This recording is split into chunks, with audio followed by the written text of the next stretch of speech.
ડીસા શહેરમાં કોમી એકતાનું પ્રતીક સમાન હજરત સૈયદ બાવાના 60મા અને હજરતભાઈ જાન બાવાના 23મા ઉર્સ મુબારકની ધામધૂમપૂર્વક ઉજવણી કરવામાં આવી.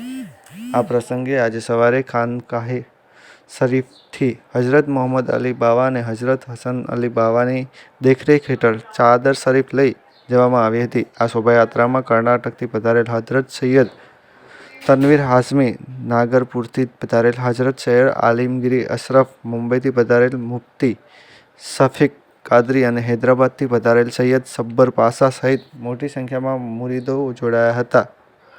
બાદમાં રિસાલા બજારમાં આવેલ હજરત સૈયદ બાવાની મજાર શરીફ પર ચાદર શરીફ ચડાવવામાં આવી હતી.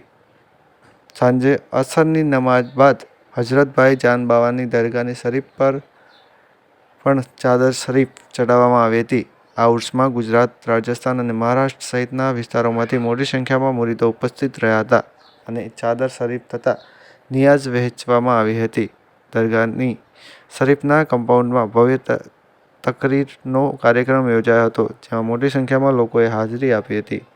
સવારે સૈયદ બાવાની દરગાહ શરીફ પર કુરાન ખવાની અને નિયાઝ શરીફનું આયોજન કરવામાં આવ્યું હતું, જેની સાથે ઉર્સની પૂર્ણાહુતિ થઈ હતી.